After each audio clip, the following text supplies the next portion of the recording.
Halo, apa kabar pemirsa? Senang sekali saya Imam Asyari bisa kembali menjumpai Anda di program yang syarat dengan informasi inspiratif dan juga kesehatan bagi Anda dan juga keluarga. Inilah dia Bincang Sehati.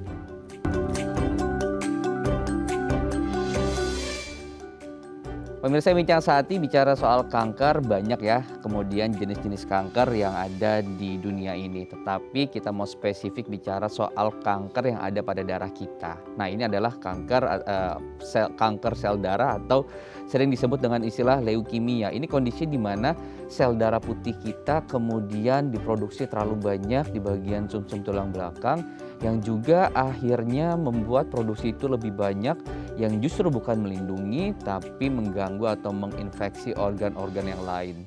Nah, ini juga mengakibatkan kita menjadi rentan nih pemirsa terhadap penyakit ataupun infeksi ataupun virus, bakteri dan lain sebagainya yang datang dari luar tubuh kita. Nah, bagaimana ketika leukemia ini terjadi pada anak-anak? Faktor risiko apa saja sih kemudian yang harus kita waspadai? Kita akan bahas nanti ya di segmen selanjutnya. Saya mau masuk dulu ke soal fun fact bagaimana nih cara orang tua kemudian memberikan pendampingan kepada anak-anak kita yang terkena kanker. Karena ini bukan sesuatu yang mudah gitu ya ketika kita tahu bahwa atau kita mendengar diagnosa anak-anak kita terjangkit kanker. Bagaimana caranya? Kita akan bahas dari fun fact yang pertama, yaitu kita harus bicara dengan anak-anak kita nih pemirsa tentang kanker. Nah, banyak kemudian cara-cara media-media alternatif yang bisa kita gunakan, media-media pendamping untuk kita bisa menjelaskan tentang kanker. Bisa menggunakan misalkan permainan kartu ataupun bisa dengan menggunakan animasi kartun. Nah, dari situ kita bisa mulai masuk tuh dengan topik-topik seperti kanker. Kanker itu apa sih? Kenapa kemudian bisa terjadi kepada anak-anak dan kenapa harus terjadi kepada anak kita? Nah, sehingga mereka bisa jelas dan memahami dengan mudah gitu ya bahwa saya sedang mengalami penyakit yang dinamakan kanker dan kanker itu adalah seperti ini, seperti yang dijelaskan oleh orang tuanya. Nah, berikutnya selain kita memberikan informasi seputar kanker, fun fact yang berikutnya adalah kita harus mempersiapkan anak-anak kita juga untuk menjalani terapi pengobatan. Karena ketika mereka sudah terdiagnos kanker, ini kan mereka harus menjalani serangkaian terapi yang tidak sebentar, akan memakan waktu cukup lama begitu. Dan kita juga harus menjelaskan apa saja nanti yang akan dijalani oleh anak-anak kita. Jelaskanlah tentang ini kita akan menjalani jenis terapi A, kemudian alat-alatnya akan menggunakan ini dan juga akan menyebabkan misalnya komplikasi seperti ini dan kenapa misalnya harus kita dicukur botak, kenapa kepala kita harus gundul, kenapa rambutnya harus rontok. Nah, seperti itu kan harus dijelaskan kepada anak-anak kita dan bisa tadi menggunakan media-media tadi yang sudah saya sebutkan di awal. Tetapi kemudian ini harus dijelaskan secara jelas ya kepada anak-anak kita agar kemudian mereka juga paham terapi apa yang sedang mereka jalani. Nah, berikutnya fun fact yang ketiga adalah membantu anak agar tetap terhubung dengan teman-temannya. Sekali lagi, karena kehidupan sosial mereka juga harus terus dibangun. Nah, ini penting untuk kita menghadirkan juga teman-teman mereka ke kehidupan mereka kembali. Dengan cara sekarang kan bisa menggunakan virtual, bisa menggunakan Zoom, bisa menggunakan aplikasi video conference dan juga lain sebagainya. Nah, ini bisa diaplikasikan nih untuk anak-anak kita yang sedang menjalani terapi agar mereka bisa terkoneksi dengan teman-teman mereka. Baik itu misalnya teman sekolah, teman playground ataupun sepupu ya, teman-teman sepupu kerabat yang ada di rumah. Nah, ini bisa kemudian menghibur mereka juga saat mereka sedang menjalani proses terapi. Fun fact berikutnya adalah jangan lupa untuk tetap memantau kesehatan diri kita sendiri karena proses pengobatan dan juga terapi yang tidak sebentar kita jangan sampai kemudian tidak memperhatikan kesehatan kita karena kita tahu dalam merawat anak-anak yang memiliki diagnos kanker ini perlu kekuatan fisik dan juga kekuatan psikologisnya kita, emosi kita juga harus baik gitu. Nah, dengan begitu kita bisa dengan sabar menjalani kegiatan ini dan kita tetap harus memperhatikan kesehatan diri kita sendiri karena kalau misalnya kita sakit pun siapa yang akan nanti mengurus anak-anak kita yang sedang menjalani terapi kanker. Yang terakhir fun fact-nya adalah meluangkan waktu untuk diri kita sendiri. Selain fisik, kita juga harus tahu nih bagaimana kondisi psikis kita gitu. Luangkan waktu untuk kita melakukan me time atau misalnya juga sudah merasa ada yang salah nih dari perasaan aku nih. Nah, langsung kemudian melakukan konsultasi dengan pakarnya dan juga dengan ahlinya, sehingga kita bisa melakukan healing, baik itu yang dibantu secara eksternal ataupun kita melakukan self healing oleh diri kita sendiri. Itu dia tadi 5 fun fact bagaimana cara orang tua mendampingi anak-anak yang didiagnosa kanker. Nah, kita akan bahas secara detail gitu ya, nanti di segmen berikutnya apa saja kemudian dari bahasan fun fact ini. Bagi Anda yang penasaran, Anda harus tetap di layar kaca Anda, jangan beranjak, tetap bersama kami di Bincang Sehati. Saya akan kembali saat lagi.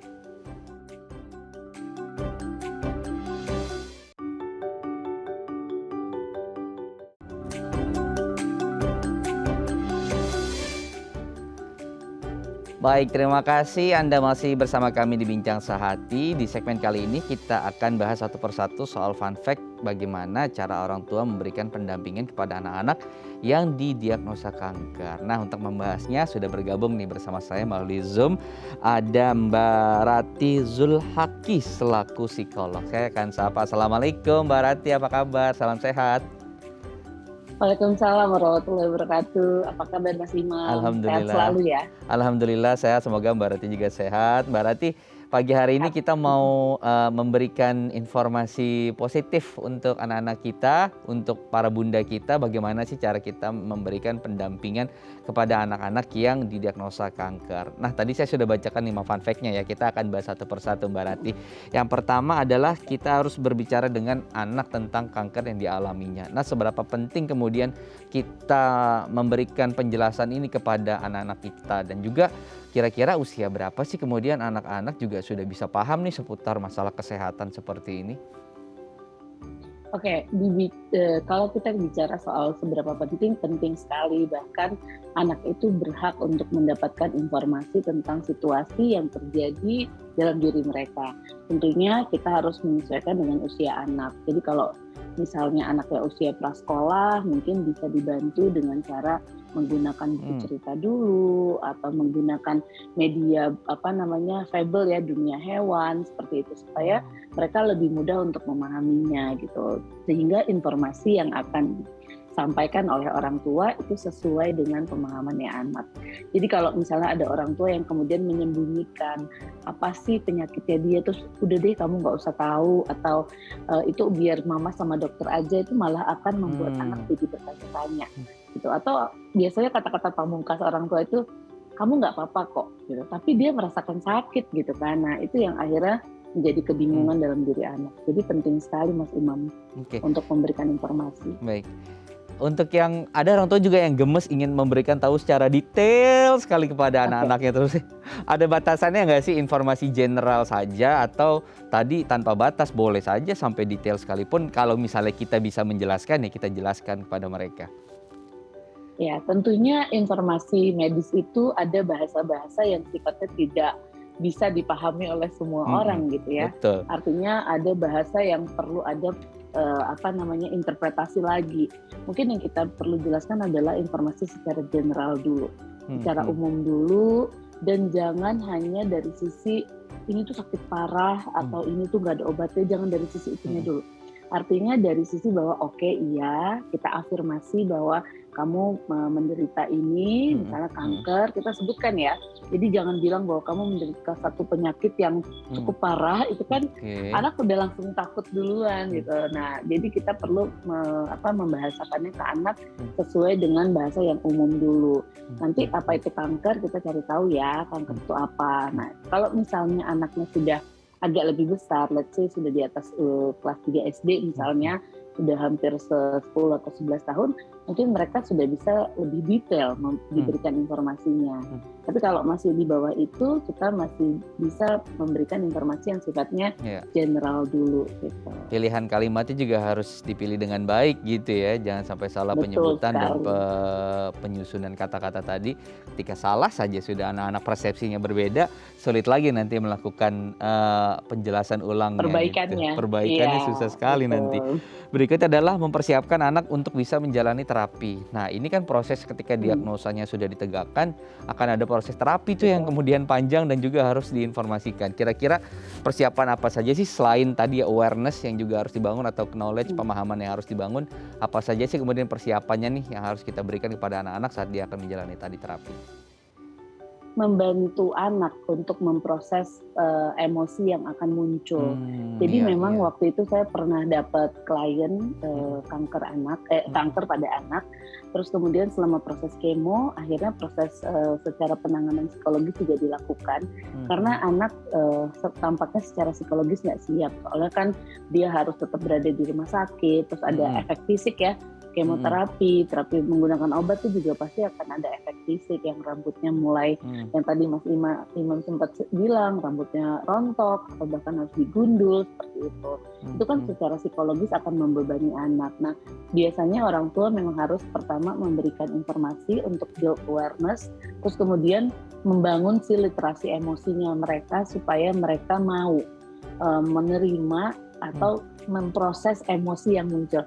Kalau kamu mhm sedih, kamu marah dengan situasi ini, yes, ini perasaan sedih, ini perasaan marah, dan itu wajar ketika kamu menghadapi situasi seperti ini.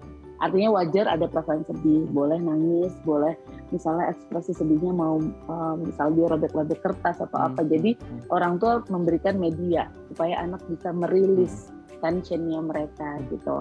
Atau ya kita coba gali, misalnya ada beberapa anak yang mungkin belum terlalu paham ini namanya perasaan apa ya, mhm saya mhm cuma tahu mhm ini tuh sakit banget gitu. mhm Nah itu coba buat di-translate gitu mhm bersama dengan anak. Medianya bisa macam-macam, bisa gambar, bisa kalau dia mau nulis-nulis atau dia mau meremas kertas. Nah, kalau klien saya waktu itu akhirnya pakai media play. Jadi orang tua dan anak selalu bermain mhm bersama mhm. dengan satu media di mana tujuannya untuk Iya. merilis all the tension. Kita juga harus Gitu. peka ya Mbak Rati sebetulnya ya, kita harus Ya, paham dengan hal-hal seperti itu ya. Sudah diberitahu, proses terapinya seperti apa, kemudian juga kita harus paham kondisi yang dirasakan si anak itu dan bagaimana cara rilisnya benar tadi. Karena setiap anak juga proses merilis emosinya berbeda ya satu sama lain. Kita harus kemudian jeli karena, dengan begitu mereka bisa terbantu. Oke, berikutnya yang ketiga adalah ini harus, secara sosial kita tetap harus mempertemukan mereka dengan teman-temannya. Tapi satu sisi terkadang si anak itu juga menutup diri gitu ya karena dengan kondisi dia yang sakit, misalnya bentuk, wajahnya pucat atau misalnya sudah mengalami kemo mhm. dia harus, gundul atau botak gitu. Gimana kemudian cara kita agar mereka mau kembali membangun hubungan atau relation sosial mereka? Oke, tentunya anak kanker dengan era pandemi dan pandemi itu Iya, tantangannya betul. wow luar biasa Lebih sih luar gitu biasa kan. lagi ya. Betul, betul. Di mana anak-anak yang tidak kanker pun mengalami struggling Mhm tersendiri gitu kan dengan area sosial. Tapi ya mau tidak mau ketika anak-anak ini memang membutuhkan sosialisasi, kita perlu menciptakan. mhm Artinya menciptakan misalnya sosialisasi lewat dunia maya atau ya mereka kan digital native ya. mhm Digital native, mereka mulai harus mempersiapkan diri dengan dunia digital. Ya kalau misalnya bisa bertukar pesan, voice note tanpa memperlihatkan gambar, iya, kalau misalnya mereka malu gitu kan dengan fisiknya mereka sekarang atau mereka nggak nyaman dengan kondisi tubuhnya sekarang, itu minimal bertanya kabar lewat message atau berkirim email, berkirim hadiah. Nah itu mhm kan sebenarnya salah satu cara untuk menjalin silaturahim tadi mhm gitu ya, tetap terkoneksi mhm, satu sama lain.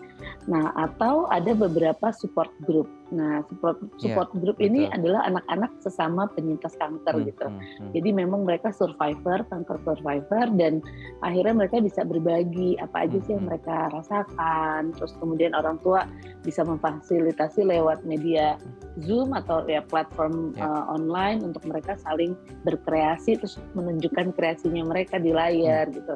Itu adalah salah satu cara untuk bersosialisasi di era pandemi. mhm Karena kan kita tahu mungkin nanti boleh dikonfirmasi dengan narasumber mhm dokternya, anak dengan kanker tuh imunitasnya juga perlu dijaga mhm gitu kan, mhm. karena mereka juga nggak bisa sembarangan keluar rumah atau Mhm. ketemu dengan orang banyak seperti itu.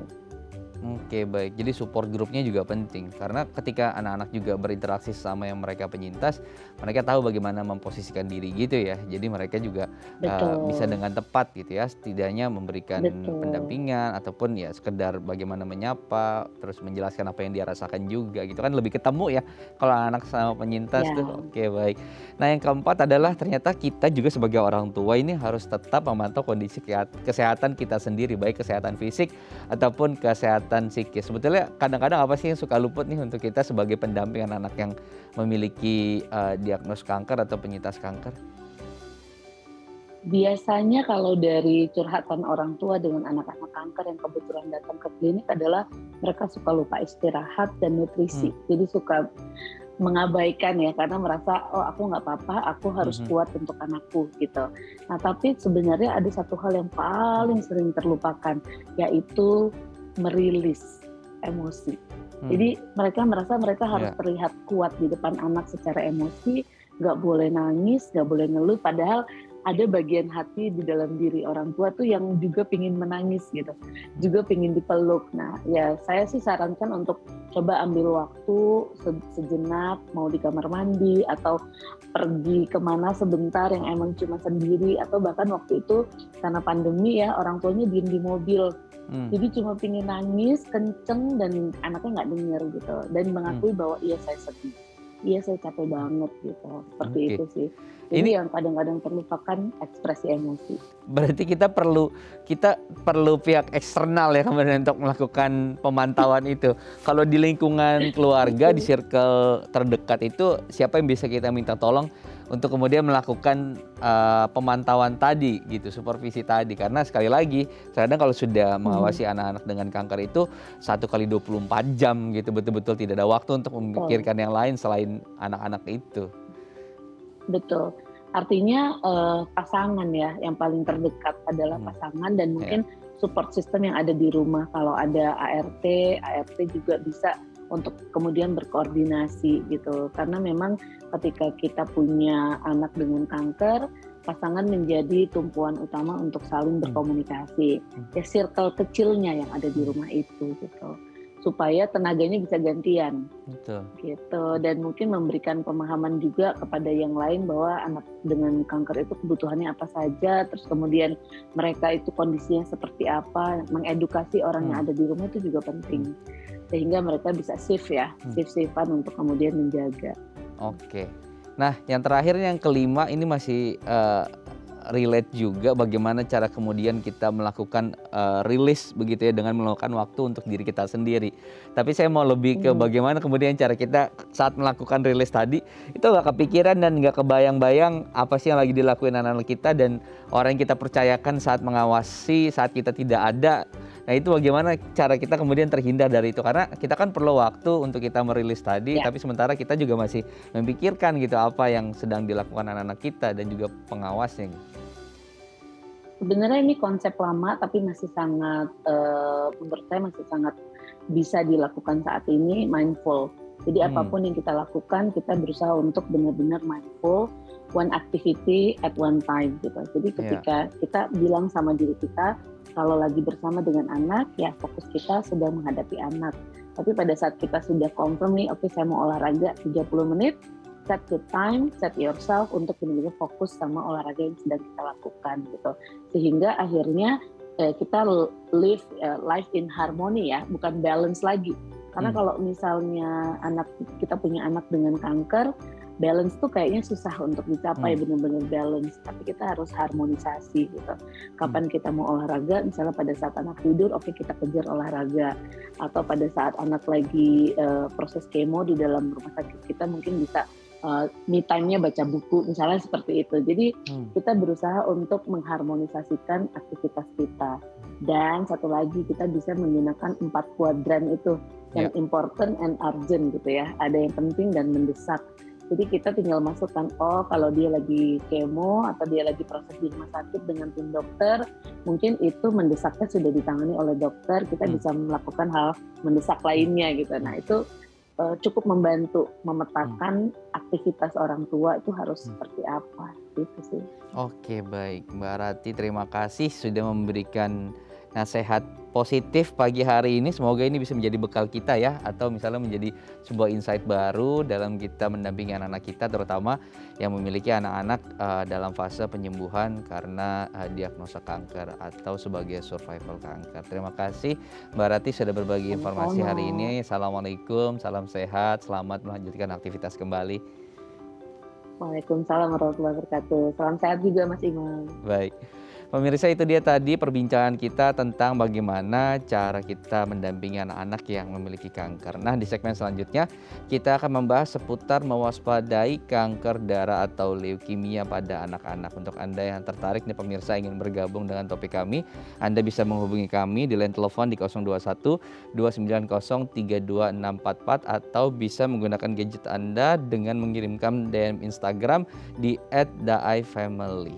Saya Imam Asyari akan kembali lagi usai jeda. Jangan beranjak dari layar kaca Anda, tetap bersama kami di Bincang Sehati.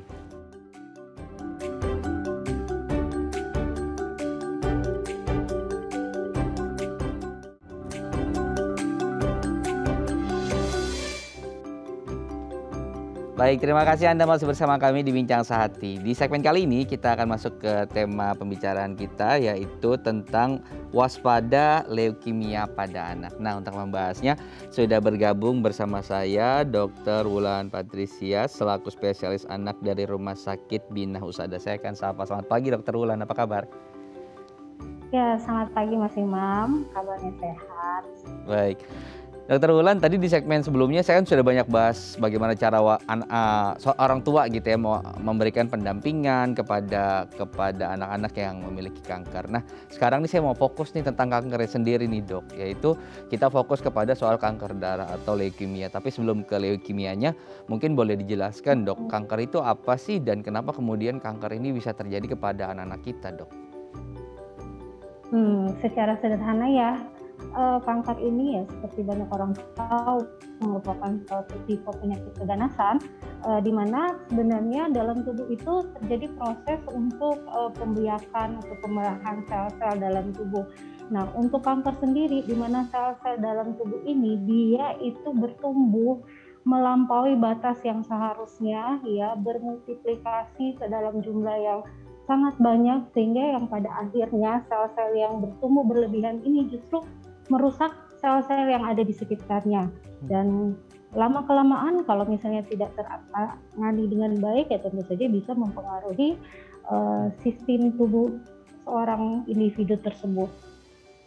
Itu aja Mas Imam. Oke, baik.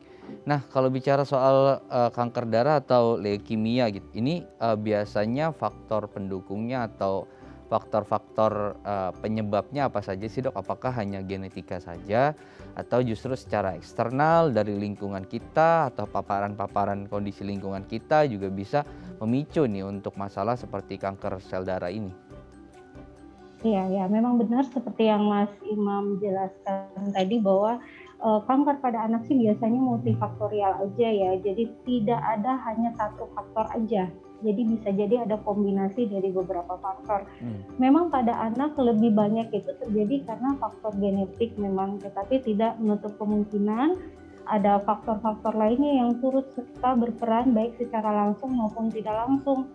Ya misalnya ya ada penyakit-penyakit tertentu yang lebih beresiko untuk menyebabkan seorang anak ini mengalami kanker. Kemudian ada juga resiko-resiko lain seperti terpapar dengan bahan-bahan kimiawi atau zat-zat berbahaya, terutama dalam waktu yang cukup lama. Itu kemudian ada faktor lingkungan seperti ya asap rokok, tapi sebenarnya pada anak saya pikir jarang ya untuk asap rokok ini menyebabkan keganasan, mungkin pada usia yang agak dewasa gitu. Kemudian ya ada juga hubungan relation dari kakak beradik ya, terutama ada tipe-tipe kanker tertentu gitu kan yang lebih beresiko terutama pada saudara kembar identik seperti itu.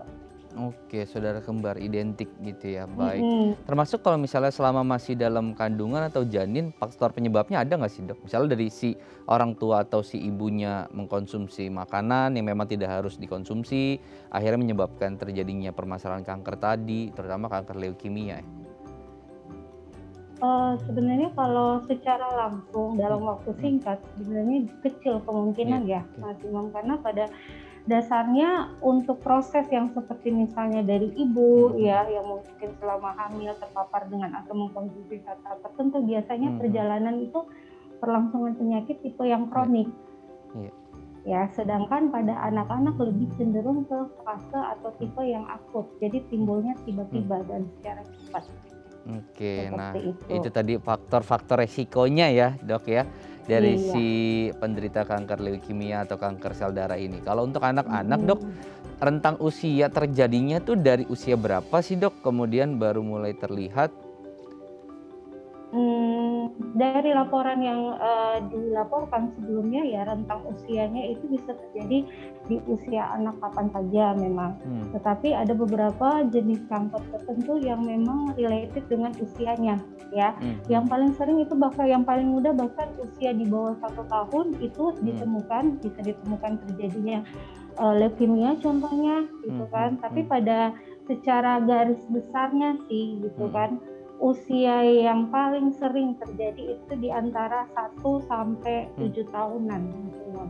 Hmm, oke. Jadi di rentang usia itu kita harus Mhm. kemudian melakukan pemantauan ekstra gitu ya kepada anak-anak kita ya, apalagi mereka yang masuk ke dalam faktor resiko yang tadi sudah dijelaskan oleh Dokter Wulan.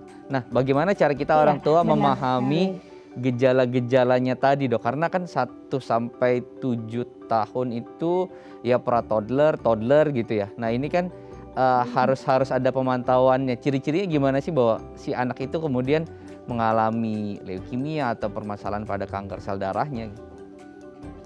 Iya, kapan sih kita mencurigai, jangan-jangan nih anak saya ini ngalamin suatu penyakit keganasan misalnya Hmm. contohnya leukemia. Ya, ada gejala-gejala yang memang khas ditemukan pada anak meskipun secara medis ya sebenarnya ini merupakan gejala yang tidak spesifik banget, which is di mana gejala ini bisa ditemukan juga pada penyakit-penyakit yang lain. Tapi ada beberapa gejala yang bisa kita concern itu kapan kita mencurigai anak kita ngalamin suatu kelainan yang mengarah ke kemungkinan besar ini suatu kanker ya. Misalnya anak kita nih mengalami demam yang sering berulang terus-menerus tanpa penyebab yang jelas. Oke. Tentu saja kita harus menyingkirkan penyebab-penyebab yang lain seperti itu ya. Kemudian tiba-tiba kok anak saya ini kok cepat lelah ya, mudah sekali sakit dibandingkan anak-anak yang lain. Kemudian terjadi tiba-tiba kok anak saya terjadi penurunan berat badan yang secara signifikan ya. Kemudian ada juga gejala-gejala yang bisa kita ditemukan related dengan darah sendiri ya. Satu misalnya suka mimisan nih gitu, sering mimisan ya. Tentu saja mimisan sendiri memang banyak penyebabnya, tetapi kalau sudah disingkirkan penyebab-penyebab yang lain kok tetap aja ya anak saya ini mimisan. Atau bisa jadi juga ada gejala-gejala seperti gusingnya bengkak dan sering berdarah, atau misalnya mudah sekali terjadi lebam atau kebiruan di anggota tubuhnya si anak di bagian tubuh mana saja, terutama sih di tungkai ya, baik itu di daerah tangan ataupun kaki gitu kan. Dan anak kita kok terlihat seperti pucat ya. Nah, kemudian bisa juga kok kelihatannya anak saya ini perutnya itu menggembung, bisa jadi juga ada tanda-tanda pembesaran organ seperti hati dan limpa. Seperti itu. Kalau misalnya orang tua menemukan salah satu dari gejala-gejala yang saya sebutkan tadi dan kejadian yang sering berulang gitu, sebaiknya disarankan untuk segera memeriksakan diri lebih lanjut lagi.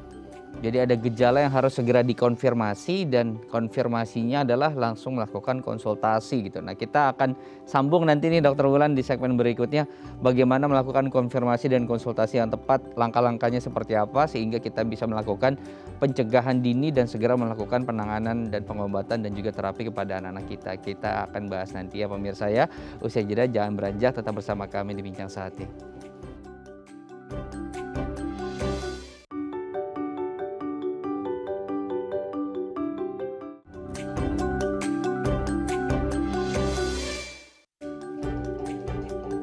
Anda masih bersama kami di Bincang Sehati. Kita masih membahas tema seputar mewaspadai kanker leukemia pada anak-anak kita. Nah, saya masih bersama dengan Dr. Wulan. Kita akan kembali melanjutkan perbincangan kita ya Dr. Wulan ya. Nah, Dr. Wulan tadi di segmen sebelumnya Dr. Wulan sudah menyebutkan beberapa gejala khas yang harus kemudian kita konfirmasi nih ketika kita melihat anak-anak kita memiliki gejala-gejala tersebut. Nah, pola konfirmasi seperti apa nih yang harus kemudian kita lakukan? Apakah harus langsung datang ke poli atau justru harus langsung masuk ke instalasi gawat darurat? Seperti apa sih penanganannya, Dr. Wulan? Jadi pada tahap awal ya untuk mengkonfirmasi anak saya ini benar nggak sih ngalamin suatu keganasan khususnya leukemia, ya tentunya bisa langsung kalau misalnya tidak ada suatu keadaan kondisi gawat darurat yang harus ditangani ya, orang tua bisa membawa anaknya untuk konsultasi di poli rawat jalan ya, dan dari serangkaian anamnesis atau wawancara dan pemeriksaan dokternya mungkin bisa pastinya bisa menentukan langkah selanjutnya yang harus diambil ya, terutama untuk konfirmasi apa benar nih anak saya ini ngalamin kanker atau leukemia. Nah, biasanya itu ada prosedur, beberapa tahapan prosedur yang memang harus dilalui ya, terutama untuk pemeriksaan laboratorium ya, selain pemeriksaan yang standar ya. Pada awalnya sih untuk screening awalnya dokter biasanya menganjurkan untuk memeriksakan morfologi darah tepi. Nah, dari hasil ini bisa didapatkan gambaran kecurigaan ke arah leukemia ya contohnya. Nah, setelah itu nanti akan ada tahapan-tahapan selanjutnya, misalnya pemeriksaan sumsum tulang ya, ataupun setelah confirm juga gitu kan positif ya, ada serial tahapan pemeriksaan lain lagi yang harus dipenuhi oleh seorang anak yang kita curigai kemungkinan besar mengalami leukemia.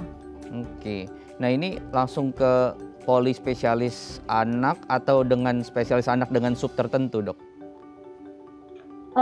Kalau misalnya di satu rumah sakit yang tidak tersedia untuk satu subspesialisasi ya, kalau misalnya kita curiga memang anak kita mengalami suatu keganasan, kita memang merekomendasikan untuk ke subspesialisasi hematologi onkologi ya. Tapi kalau memang di rumah sakit tujuan orang tua ternyata belum tersedia dokter subspesialisasi hematologi, tidak ada salahnya untuk berkonsultasi dengan dokter spesialis anak. Nah, nanti dari beliau pasti kalau misalnya butuh penanganan lebih lanjut akan dirujuk ke konsultan hemato-onkologi. Oke, baik. Jadi 5 gejala khas yang harus kemudian langsung segera melakukan konfirmasi, dan tadi sudah dijelaskan step by step dan tahapan-tahapan melakukan konfirmasi ataupun konsultasi dari Dr. Wulan. Baik, Dr. Wulan, ini sudah ada penanya di Instagram kami di @daifamily yang menanyakan langsung seputar topik kita hari ini. Ini dari @yanti. Saya akan bantu bacakan ya, Dr. Wulan ya. Dok, anak saya umur 5 tahun divonis terkena penyakit leukemia AML M2. Apakah anak saya bisa sembuh secara total, dokter? Nah, silakan mungkin bisa dibantu dijawab, Dr. Wulan. Iya, jadi secara umum ya, kapan kita bisa mengatakan keberhasilan terapi dari seorang anak yang mengalami leukemia, sebenarnya itu tergantung dari banyak hal ya. Yang pertama itu satu, tingkat keparahan penyakitnya sendiri ya, terutama ya saat datang awal, pemeriksaan awal, berapa jumlah darah putih atau leukosit yang kita temukan pada si anak. Di samping itu juga ada beberapa faktor risiko yang lain yang tentunya kapan seorang dokter ini menentukan seorang anak ini akan ngalamin faktor risiko ke arah berat, dan yang risiko standar aja nanti pasti didapatkan dari serial pemeriksaan lanjutan ya.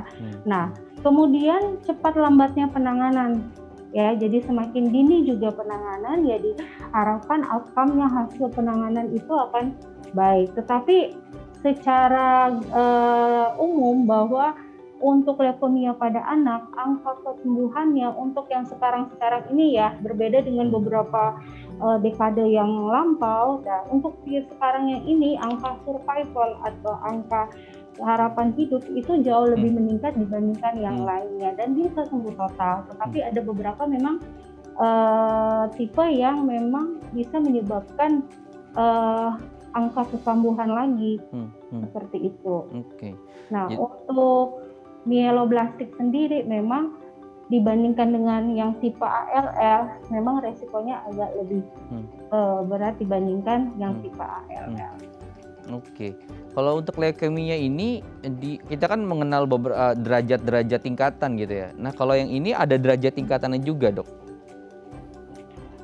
Sebenarnya sih bukan lebih ke arah tingkatan ya, tetapi dari tipe sel diferensiasi selnya ya seperti itu. Nah, kadang-kadang ada beberapa diferensiasi sel tipe jenis kanker tertentu yang membutuhkan pola penanganan yang berbeda atau protokol penanganan yang berbeda gitu. Tapi kembali lagi untuk prognosisnya atau outcome-nya ya kita kembali lagi ke hal-hal yang mendasar tadi gitu. Tentang kecepatan penanganan ya, kemudian yang kedua apakah ada faktor-faktor yang lain yang memperberat. Tentunya kalau ada faktor-faktor lain yang memperberat, tipe leukemia yang ringan pun akan menjadi lebih berat ke outcome-nya seperti itu Mas Imam. Dan kita harus optimis ya, seperti Dokter Wulan tadi bilang, dekade yang sekarang ini angka harapannya lebih besar loh dari dekade-dekade sebelumnya gitu, dengan teknologi medisnya yang kemudian meningkat dan juga pemahaman orang tua ataupun masyarakat terhadap si penyakitnya itu dan bagaimana cara proses menjalani terapinya. Nah, bicara soal setelah ditegakkan diagnosanya nih Dokter Wulan, sebetulnya proses terapi seperti apa saja untuk anak-anak ini akan dia alami saat mereka kemudian didiagnosa leukemia? Ya, ini memang butuh prosedur penanganan yang terus terang tidak singkat memang Mas Imo. Makanya kalau tadi sudah di segmen selanjutnya dengan Mbak Rati ya, karena memang penanganannya ini cukup lama gitu kan, melibatkan beberapa komponen penanganan, multidisiplin ilmu ya. Jadi memang penanganan untuk anak ketika kita sudah terdiagnosis konfirm pasti bahwa ini satu leukemia, memang butuh penanganan yang paling sedikit 4 bulan. Nah, tapi tentunya penanganan ini disesuaikan dengan satu jenis leukemianya, faktor resikonya ya. Kemudian dari fase-fase tertentu yang harus dijalani, memang nggak selamanya 4 bulan itu harus stay di rumah sakit memang. Tetapi ada beberapa fase awal yang misalnya fase yang saat dia induksi di mana kita mau melihat respon terhadap pengobatan, dan fase maintenance ya, itu bisa sebenarnya kalau misalnya dia stabil ya di saat mulai masuk fase maintenance di mana penanganannya lebih cenderung ke obat-obatan yang diminum ya, dan tidak beresiko untuk menimbulkan efek samping yang berlebihan. Biasanya pasien bisa dipulangkan sambil tentunya tetap rutin kontrol seperti itu. Tapi memang butuh waktu ya yang lama dibandingkan dengan penyakit-penyakit yang lain. Dan butuh kesabaran, dan ini juga tidak hanya pendampingan ataupun terapi dari sisi ilmu kesehatan dan kedokteran gitu ya, tapi juga dari sisi yang lain gitu ya, baik itu misalnya secara psikisnya mereka juga tetap harus kemudian diperhatikan. Baik, Dokter Wulan,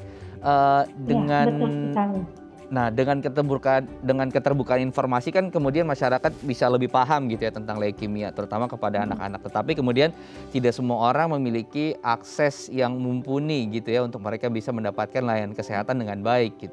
Mungkin kalau misalnya dengan keterlambatan dalam penanganan leukemia ini, apa sih bahayanya Dokter Wulan terhadap anak-anak kita gitu? Kita misalnya telat melakukan diagnosa kayak gitu ya. Nah, bagaimana kemudian dampak dan juga bahayanya terhadap anak-anak kita?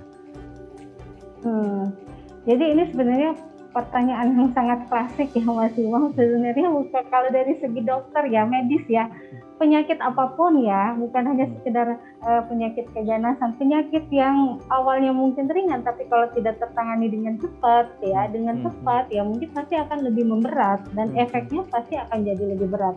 Apalagi untuk tipe-tipe penyakit keganasan ya. Memang kalau misalnya ada keterlambatan dalam penanganan atau diagnosa dan penanganan, ya tentunya outcome yang hasilkan nanti ya pastinya akan lebih buruk dibandingkan kalau misalnya ditangani secara dini ya. Kemudian ada faktor misalnya cenderung ya kanker ini bisa menjalar melibatkan ke anggota-anggota tubuh yang lain ya. Saya rasa sih masyarakat sekarang udah banyak paham dengan istilah metastasis ya. Jadi penjalaran sel-sel kanker yang tadinya mungkin hanya di bagian sumsum tulang bisa menjalar misalnya ke organ ginjal atau misalnya ke tulang, hati dan lain sebagainya. Dan yang tentunya yang paling menyedihkan ya kalau misalnya tidak tertangani ya pasti bisa menyebabkan kematian. Baik, jadi mau jenis penyakit apapun yang bahkan kalau misalnya yang keganasan pun atau penyakit ganas seperti kanker, kalau telat penanganannya justru akan lebih beresiko dan berbahaya. Nah, ini harus jadi perhatian kita bersama. Dokter Wulan, kita akan jeda sejenak. Nanti di segmen selanjutnya kita akan juga berbagi tips seputar bagaimana cara kita melakukan pencegahan nih agar anak-anak kita tidak terkena kanker leukemia. Karena faktor resikonya beragam ya, dan juga ada faktor resiko dari eksternal yang sebetulnya kita bisa cegah juga. Kita akan bahas nanti usai jeda. Tetap bersama kami di Bincang Sehati.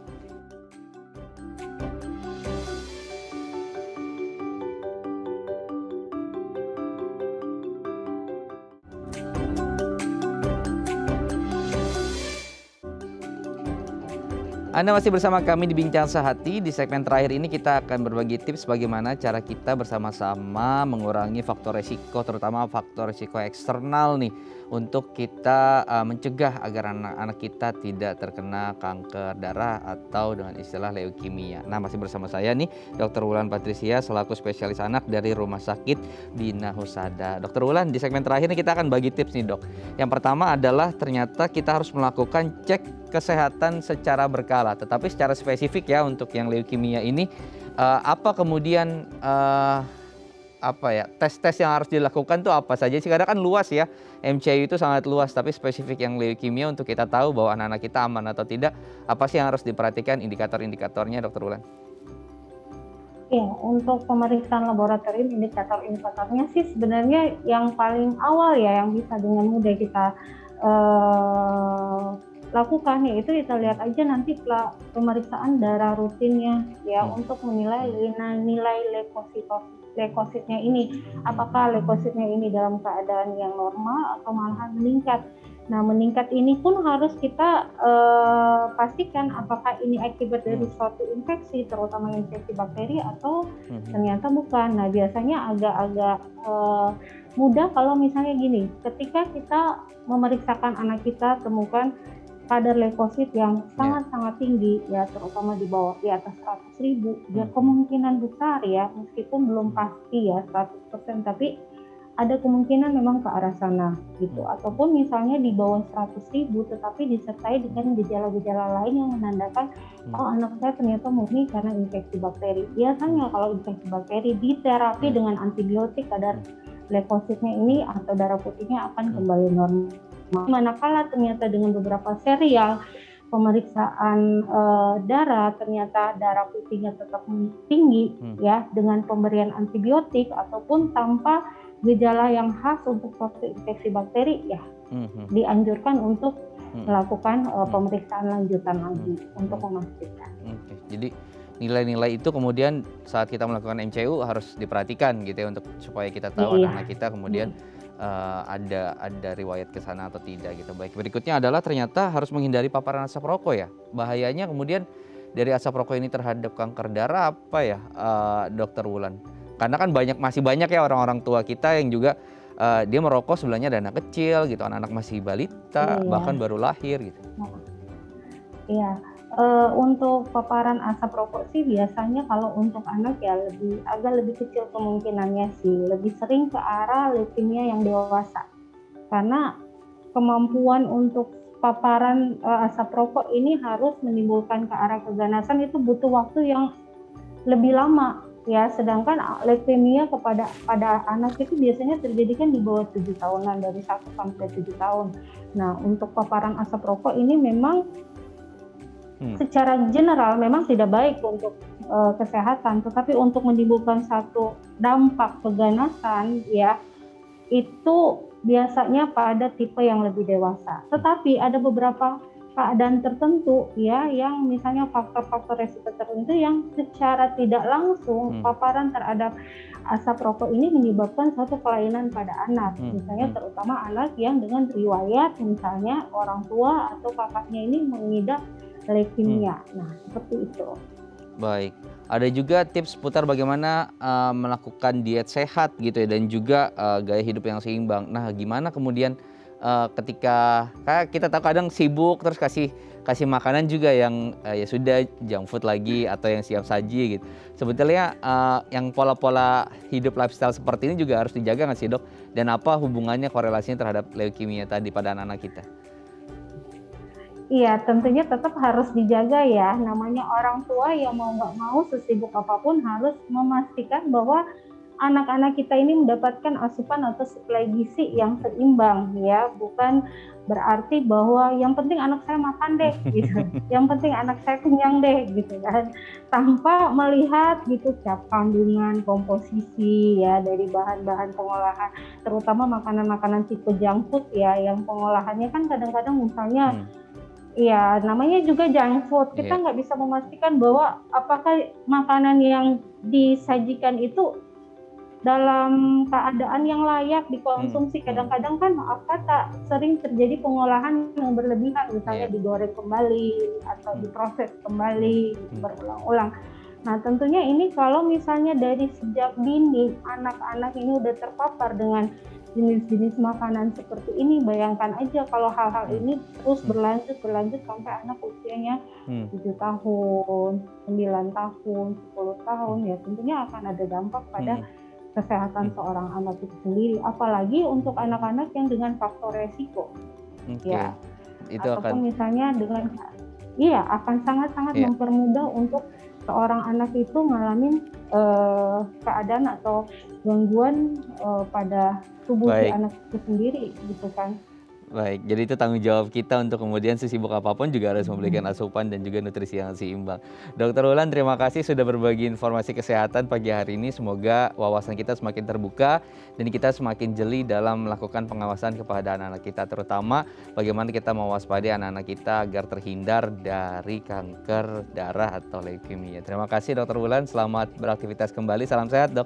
Sampai jumpa. Ya, terima kasih. Salam sehat Mas Imam. Sampai jumpa lagi. Ya, pemirsa, itu dia tadi perbincangan kita seputar bagaimana kita mewaspadai kanker darah atau leukemia kepada anak-anak kita. Untuk Anda pemirsa yang memiliki kritik dan saran, Anda bisa menghubungi kami di 0889 8100 5000, atau Anda juga bisa menghubungi kami di sosial media kami di @daifamily.